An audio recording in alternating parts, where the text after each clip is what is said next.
নমস্কাৰ, মই আজি এটা অতি গুৰুত্বপূৰ্ণ বিষয় বেলছ পালচিৰ ওপৰতে আলোচনা কৰিম। বেলছ পালচি অৰ্থাৎ ফেচিয়েল পেৰালাইচিছ হ'লে ৰোগীজনে হঠাতে অনুভৱ কৰে যে তেওঁ মুখৰ এটা ফাল লৰচৰ কৰিবলৈ অসুবিধা হয়, যেনে চকুটো সম্পূৰ্ণ জাপ নাখায় আৰু চকু পানী ওলাই থাকে। মুখখনৰ এটা ফাল নামি আহে আৰু ফেচিয়েল এক্সপ্ৰেশ্যন কমি যায়। ৰোগীজনৰ কথাবোৰো শুনিবলৈ অস্পষ্ট আৰু কথা ক'বলৈ অসুবিধা হ'ব পাৰে। খোৱা বস্তু আৰু পানী খাওঁতে অসুবিধা হয়। মুখত লেলাউটি বেছিকৈ ওলায় আৰু সোৱাদত পাৰ্থক্য দেখা যায়। আৰু তেনেধৰণৰ লক্ষণ দেখিলে আমি ইয়াক কেনেকৈ চিকিৎসাৰ দ্বাৰা আৰোগ্য কৰিব পাৰোঁ তাকে জানো আহক। আমাৰ মগজুৰ পৰা ওলোৱা সপ্তম ক্ৰেনিয়েল নাৰ্ভ, যাক আমি ফেচিয়েল নাৰ্ভ বুলি কওঁ, কিবা কাৰণত ইনফ্লামেশ্যন বা ইঞ্জুৰি হ'লে এই নাৰ্ভডালে ছাপ্লাই দিয়া মুখমণ্ডলৰ মাংসপেশীবিলাক অকামিলা হৈ পৰে। এই কণ্ডিশ্যনটোকে আমি ফেচিয়েল পেৰালাইচিছ বা বেলছ পালচি বুলিও কওঁ।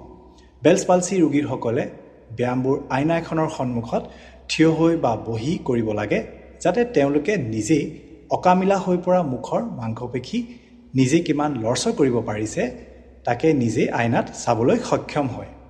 লগতে আইনাৰ সন্মুখত ব্যায়াম কৰিলে আমাৰ অনুপ্ৰেৰণা আৰু প্ৰতিক্ৰিয়াও ই প্ৰদান কৰে। চিকিৎসা বৈজ্ঞানিকসকলে মুখ্য কাৰণটো যদিও এতিয়া আৱিষ্কাৰ কৰিব পৰা নাই, কিছুমান ৰিস্ক ফেক্টৰৰ কাৰণে বেলছ পালচি খুব সঘনাই হোৱা দেখা যায়। এই ৰিস্ক ফেক্টৰছসমূহ হ'ল ভাইৰেল ইনফেকশ্যন, ডায়েবেটিছ, গৰ্ভৱতী অৱস্থা, আপাৰ ৰেছপিৰেটৰী ট্ৰেক্ট ইনফেকশ্যনছ, পাৰিবাৰিক ইতিহাস, উচ্চ ৰক্তচাপ, অটোইমিউন ডিজিজ, ষ্ট্ৰেছ, অতিমাত্ৰা ঠাণ্ডা বতাহ। বেলছ পালচি কৰিবলগীয়া চিকিৎসাসমূহ আলোচনা কৰোঁ আহকচোন।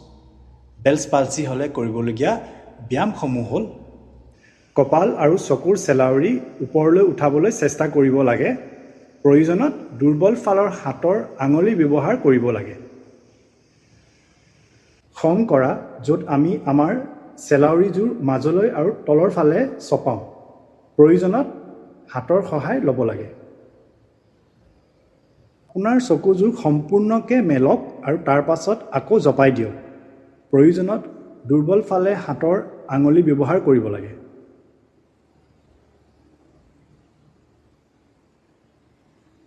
দীঘলকৈ উশাহ ল'ব লাগে আৰু জোৰকৈ এৰি দিব লাগে, যাতে নাকৰ পাহিত জোৰ পৰে। প্ৰয়োজনত সুস্থ নাকৰ ফালটো আঙুলিৰে বাউণ্ড কৰি দুৰ্বল ফালটো উশাহ এৰিব চেষ্টা কৰিব লাগে। স্মাইলিং, ওঠ দুটা হেঁচি ধৰি মিচিকীয়াকৈ হাঁহিবলৈ চেষ্টা কৰিব লাগে।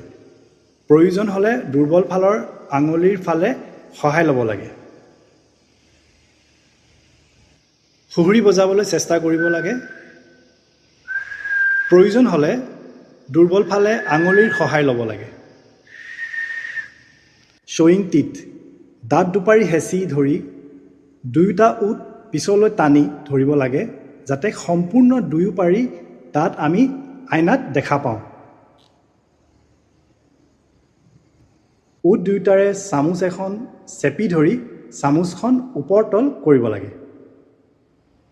বেলছ পালচি ৰোগীসকলে পানী খাবলৈ ষ্ট্ৰ ব্যৱহাৰ কৰি পানী খাবলৈ চেষ্টা কৰিব লাগে, যাতে গোটেই দিনটো ষ্ট্ৰ বা চিপাৰ দি পানী খালে আপোনাৰ ওঠৰ মাংসপেশী শক্তিশালী হয়।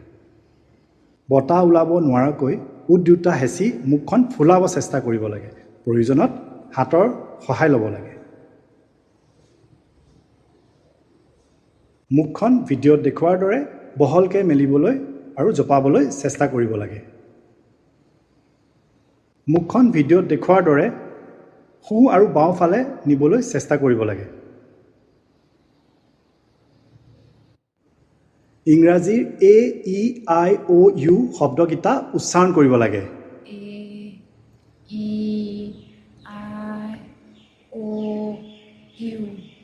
জিভাখন আগলৈ পিছলৈ মুখৰ পৰা ওলোৱা সোমোৱা কৰিব লাগে।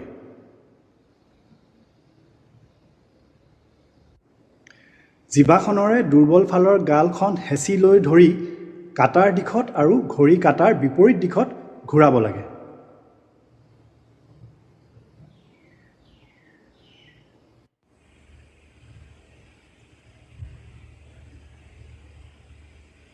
বিপৰীত দিশত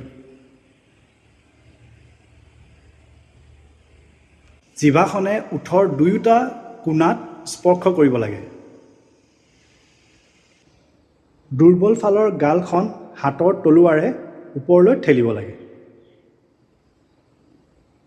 বেলছ পালচি বা তেনে কোনো লক্ষণ দেখিলে তৎক্ষণাত চিকিৎসকৰ পৰামৰ্শ লওক ঠাণ্ডা বতাহৰ পৰা নিজক ৰক্ষা কৰিব লাগে আৰু ঠাণ্ডা খাদ্য বস্তু খাব নালাগে চকুযোৰত চশমা পিন্ধিব লাগে চকুৰ পৰা পানী ওলালে কোমল কাপোৰে লাহেকৈ মুচিব লাগে চকুৰ প্ৰয়োজন সাপেক্ষে আই ড্ৰপছ ব্যৱহাৰ কৰিব লাগে মুখৰ ভিতৰখন ভালদৰে পৰিষ্কাৰ কৰি ৰাখিব লাগে খোৱাৰ পাছত প্ৰতিবাৰে মাউথৱাছ দি ভালদৰে কুলি কৰিব লাগে ঘৰৰ বাহিৰলৈ ওলালে এখন কাপোৰে কাণ আৰু মুখ ঢাকি ৰাখিব লাগে ব্যায়ামবিলাক এখন আইনাৰ সন্মুখত বহি কৰিব লাগে বেলছ পালচিৰ পৰা কম সময়ত সম্পূৰ্ণ আৰোগ্য হ'বলৈ ফিজিঅ'থেৰাপিষ্টৰ সহায় প্ৰয়োজন হয়